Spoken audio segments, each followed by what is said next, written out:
Olá, sejam bem-vindos ao Plenárias. Você vai acompanhar o resumo das sessões da semana do Supremo Tribunal Federal.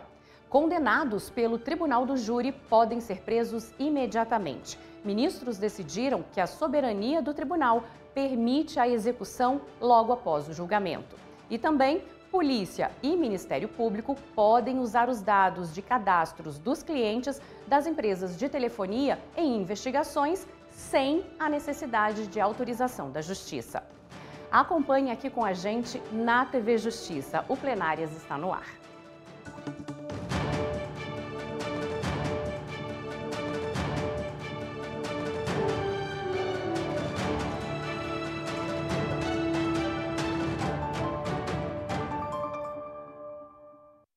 Eu sou Flávia Alvarenga e juntos vamos entender os julgamentos da semana. Com a gente no estúdio, a consultora jurídica, Hanna Gomes. Oi, Hanna. Nessa semana, a sessão de quinta foi totalmente dedicada à questão do Tribunal do Júri, prisão imediata. Mas ainda tivemos, na quarta, a questão do uso dos dados cadastrais, né? Exatamente, Flávia. A gente tinha uma previsão de uma pauta extensa com vários temas, mas nós tivemos o julgamento da ação que tratava sobre o acesso a dados cadastrais ou dados sigilosos com ou sem autorização judicial, e isso ficou decidido pelos ministros, e também a temática do Tribunal do Júri, tratando ali de dois princípios constitucionais, a soberania das decisões do Tribunal do Júri e a presunção de inocência. E também foi decidida essa temática pelos ministros. Então vamos falar sobre isso, que é o primeiro item da nossa pauta, porque por maioria os ministros do Supremo validaram a prisão imediata após a condenação pelo Tribunal do Júri. A repórter Marta Ferreira preparou uma reportagem com todos os detalhes do recurso julgado. O Tribunal do Júri, ou júri popular previsto na Constituição, julga crimes dolosos contra a vida, como homicídio.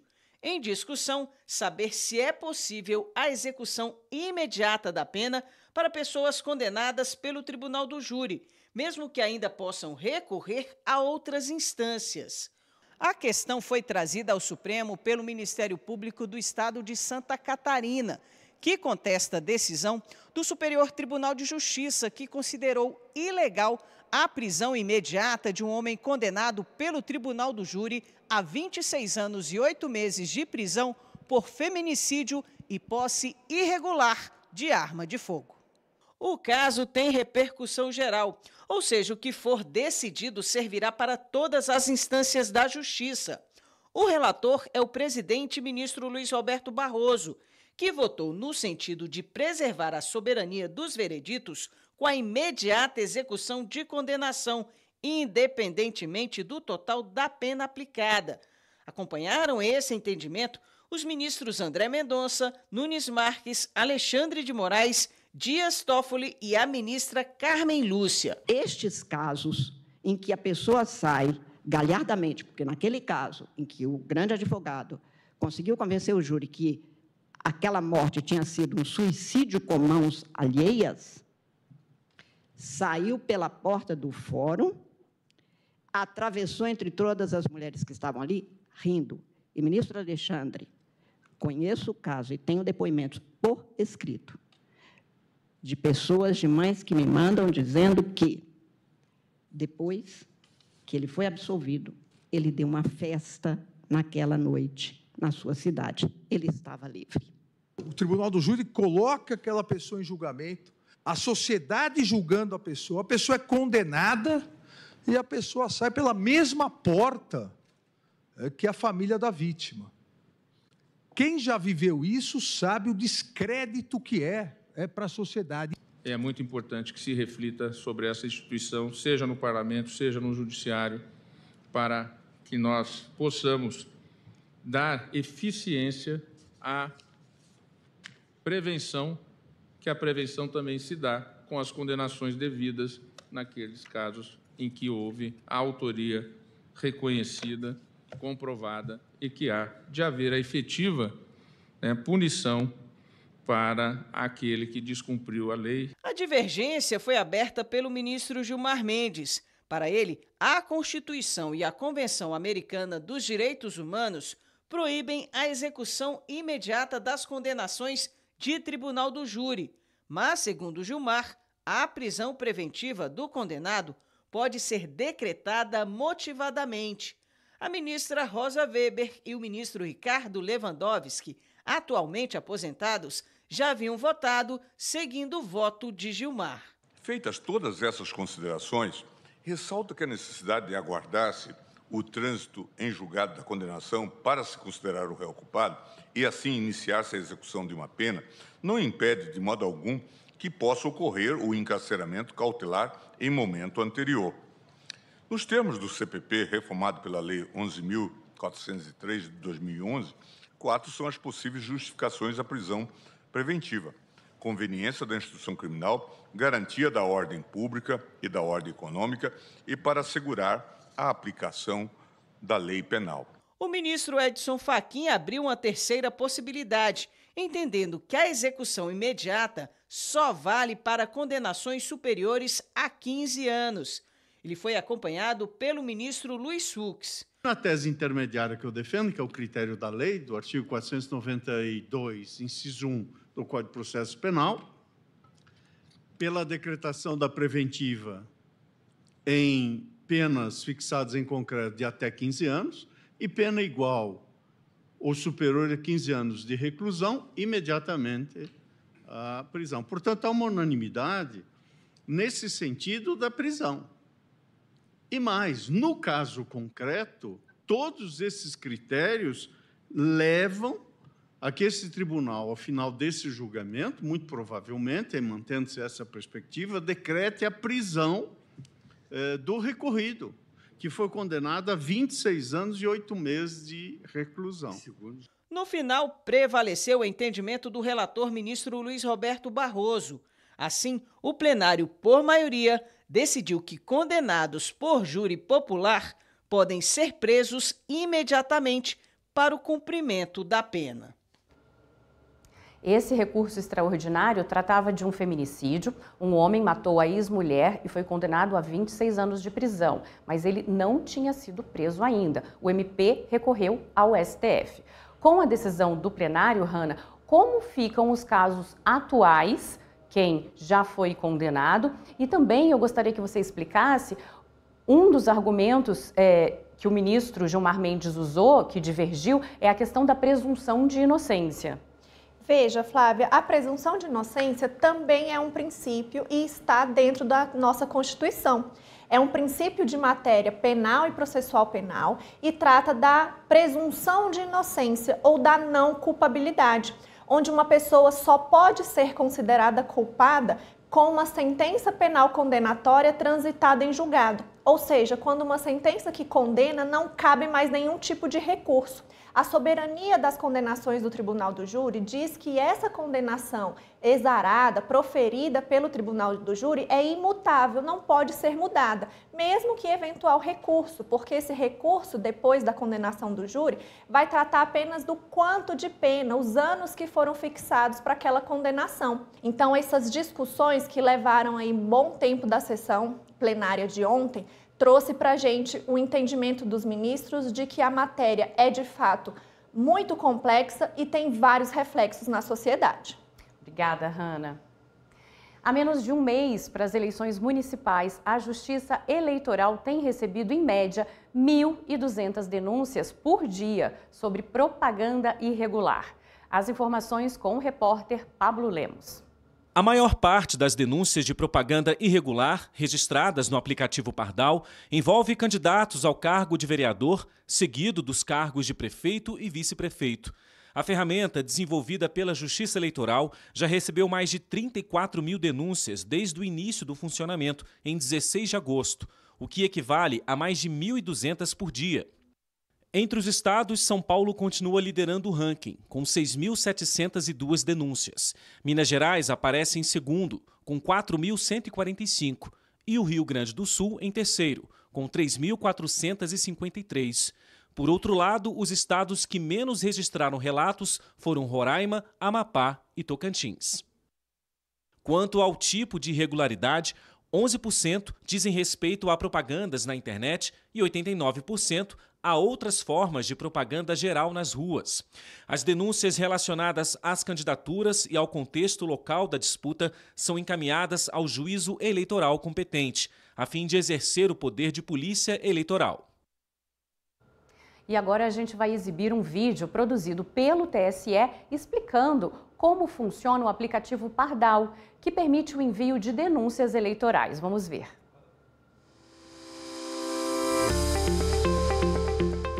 Vou te fazer um convite. Bora ficar de olho nas campanhas eleitorais? É o seguinte, baixe a versão atualizada do aplicativo Pardal. Ele é gratuito, está disponível tanto para Android quanto para iOS. E ó, ele já está prontinho para as eleições municipais 2024. Assim que fizer o download do aplicativo, você vai ter duas opções de login, o gov.br ou o e-título. Caso a escolha seja pelo gov.br, é preciso habilitar o duplo fator de autenticação. Vem comigo no passo a passo. Faça o login no gov.br. Role a tela inicial e clique em Segurança da conta. Em seguida, clique em Verificação em 2 etapas. Depois disso, você vai para o Pardal. Agora, se a escolha for o e-título, é só fazer o login e seguir o passo a passo que o aplicativo pedir. Fácil, né? Quando você, eleitora, eleitor, tiver o registro da denúncia, você vai ter acesso às regras, como por exemplo, o que pode e o que não pode no uso de um alto-falante. Tem um formulário específico para abusos em propagandas na internet e nas ruas. E também, claro, né, outras irregularidades. E essas denúncias vão ser encaminhadas para os órgãos responsáveis. Nos casos de desinformação, o aplicativo tem um botão, que é esse que está aparecendo aqui na tela, que encaminha quem estiver fazendo a denúncia para o Sistema de Alerta de Desinformação Eleitoral, o SIAD. E aí, no caso, as denúncias com crimes eleitorais é para o Ministério Público Eleitoral. Mas ó, só para você ficar atento, no aplicativo Pardal você precisa provar o que foi feito de errado. Pode ser uma foto, um áudio, um vídeo, tanto faz. Lá também você escolhe se a denúncia vai ser anônima ou não. E aí, tá esperando o que para baixar o seu aplicativo? O Supremo Tribunal Federal atendeu ao pedido da Advocacia Geral da União e prorrogou por mais 3 dias úteis a suspensão da liminar que barrou a desoneração da folha de pagamento de 17 setores da economia. A AGU pediu a prorrogação para que o presidente Lula tenha tempo para sancionar ou vetar o projeto que trata do tema. O Congresso aprovou na quinta-feira, dia 12, a proposta que define a compensação financeira para prorrogar a desoneração da folha e acabar com o benefício fiscal de uma forma progressiva, isso até 2027. O ministro Flávio Dino intimou governadores dos estados da Amazônia Legal e do Pantanal para apresentarem uma série de respostas sobre o combate aos incêndios florestais. Na próxima quinta-feira, os governadores, partidos políticos e interessados nesse processo vão se encontrar em uma audiência de conciliação sobre as medidas de combate às queimadas. As informações com a repórter Amanda Mustafa. A audiência vai ser no dia 19 de setembro. O objetivo? Discutir se os estados e municípios estão cumprindo suas obrigações. O ministro Flávio Dino é o relator de um conjunto de ações que tratam das medidas de combate a incêndios na Amazônia e no Pantanal. No despacho publicado nesta quarta-feira, ele fixou parâmetros para a organização da audiência com a apresentação dos estados. No despacho, o ministro pede que eles respondam a uma série de questões. Dentre elas, se existe um sistema nacional que faça a integração dos dados federais e estaduais de autorização de supressão vegetal, quais são os sistemas de gestão territorial que existem atualmente em cada um dos estados, como o governo estadual pretende integrar o Cadastro Ambiental Rural, o CAR, aos demais sistemas para complementação e validação dos dados, de modo a permitir o processamento e validação das informações, qual o efetivo empregado por cada estado no combate direto a incêndios na Amazônia e no Pantanal, nos dias 30 de julho e 30 de agosto deste ano, como cada governo estadual contabiliza o alcance dos incêndios na Amazônia e no Pantanal nos anos de 2023 e 2024. Cada estado vai ter 10 minutos para a apresentação. Depois é a vez dos partidos políticos autores das ações no Supremo.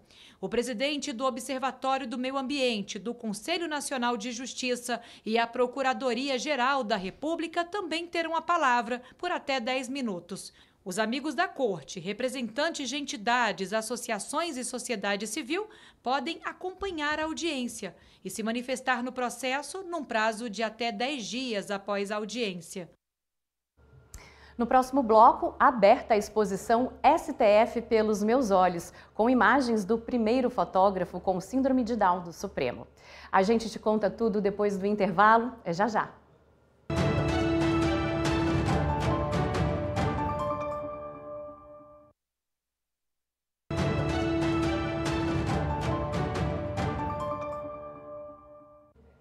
O Supremo Tribunal Federal declarou que é constitucional um trecho da lei sobre lavagem de dinheiro que trata do compartilhamento de dados cadastrais. Vamos conferir como ficou a tese do julgamento. É constitucional norma que permite o acesso por autoridades policiais e pelo Ministério Público a dados cadastrais de pessoas investigadas, independentemente de autorização judicial, vírgula. Excluído do âmbito de incidência da norma a possibilidade de requisição de qualquer outro dado cadastral, além daqueles referentes à qualificação pessoal, filiação e endereço. Isso que foi a ressalva do ministro Gilmar. Tá bem? Está proclamado o resultado. Nessa ação, a questão levantada foi a invasão da privacidade e também a questão da intimidade. Os ministros entenderam o seguinte, que a proteção que está prevista na Constituição é da comunicação de dados e não dos dados em si. Gostaria que você explicasse esse entendimento também e esses princípios previstos a respeito da nossa intimidade.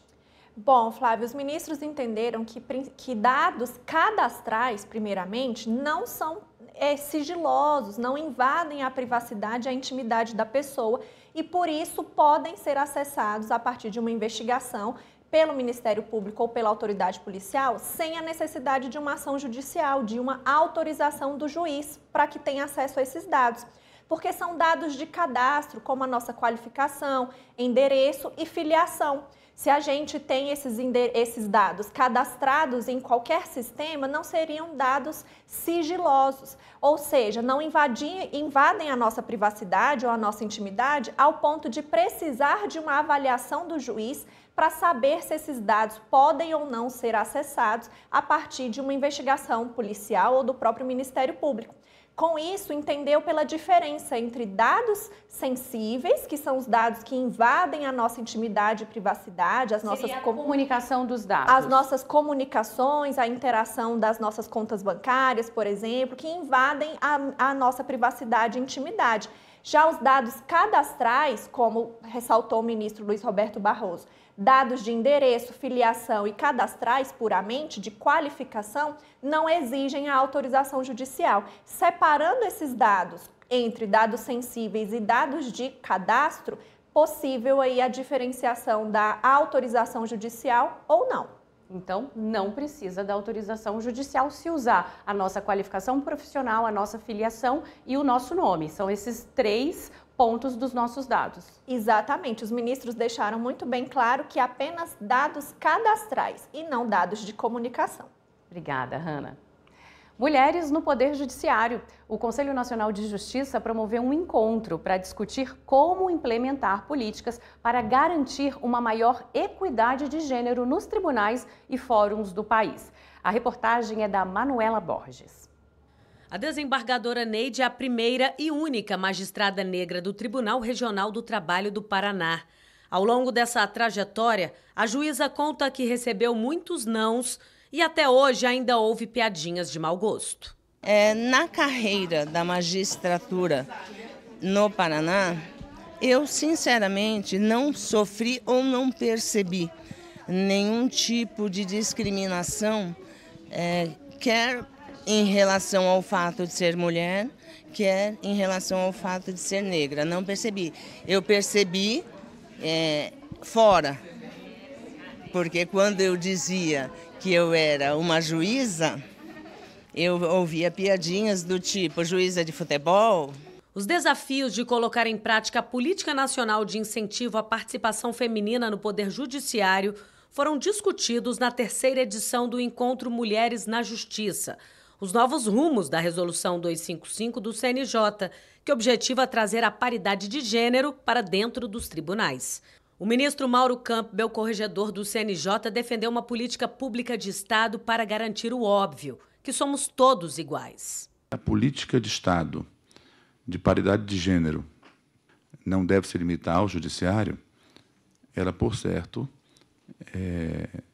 não pode ser prerrogativa do Conselho Nacional de Justiça ou de qualquer um outro órgão. Nós temos que lutar para que, também, como disse Sebastião Reis ainda há pouco, este evento aqui fique para os anais do CNJ, para a história do CNJ. A ministra do Tribunal Superior do Trabalho, Maria Helena Malman, lembrou das dificuldades de ingressar na magistratura ainda na década de 80.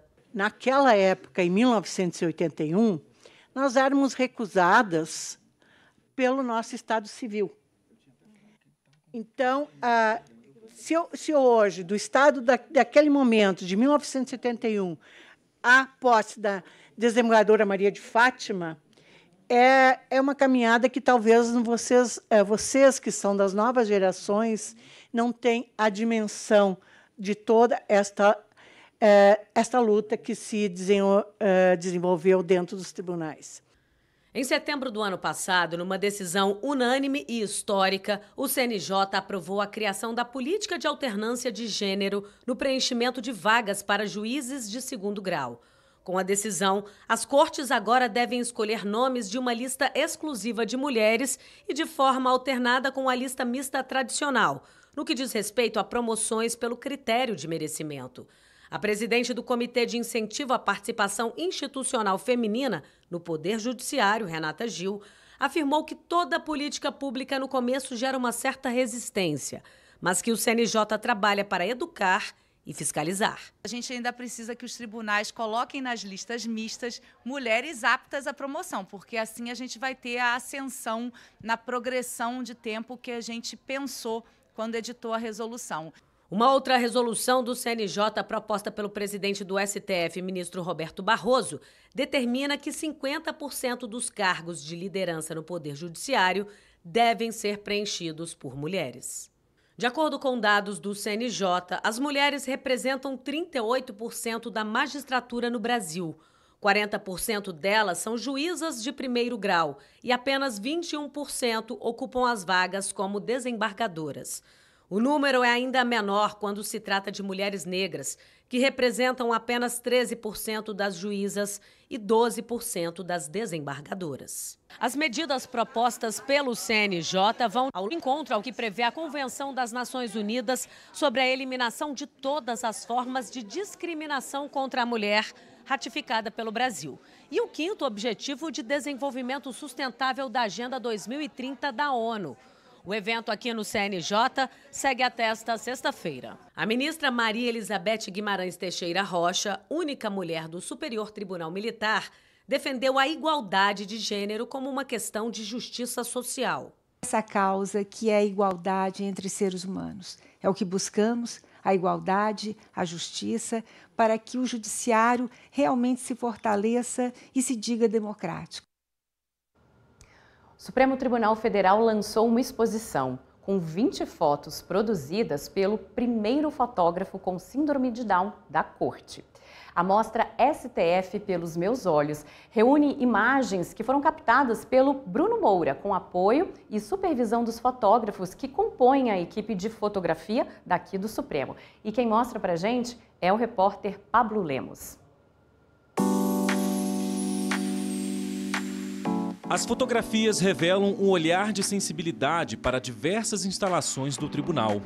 O cenário do dia a dia dos servidores é retratado por uma perspectiva que valoriza cores, formas e luz.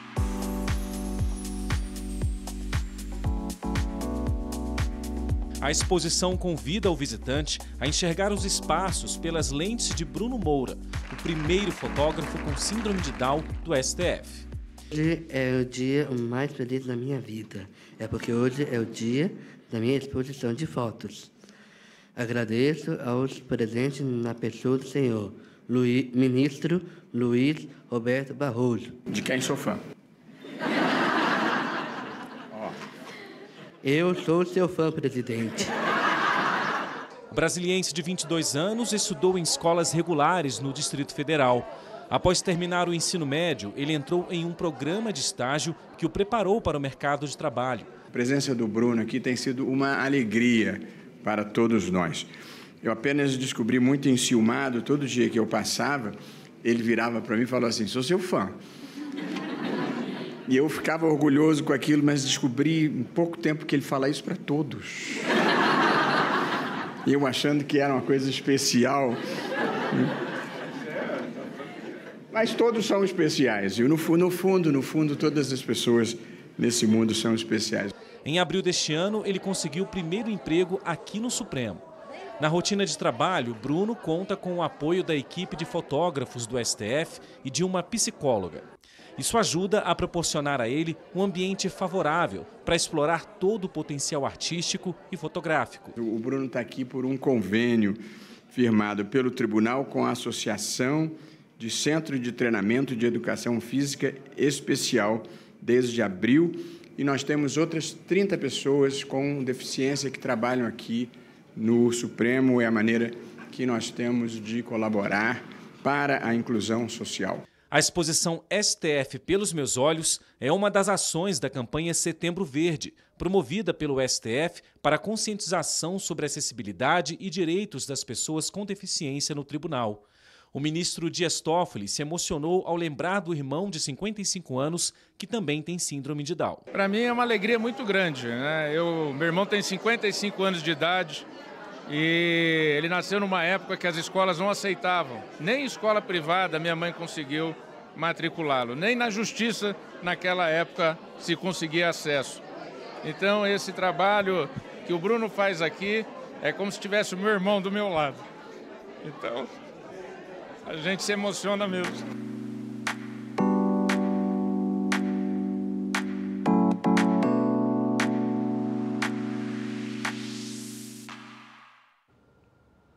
A exposição vai até o fim de outubro aqui no Supremo Tribunal Federal e vale a pena conferir. Esta edição termina aqui. Hanna, muito obrigada pela sua companhia. Eu que agradeço. Até a próxima. Até a próxima.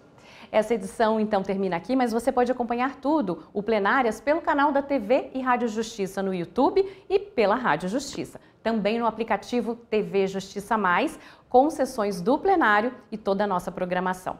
Continue com a gente aqui na TV Justiça e até a próxima.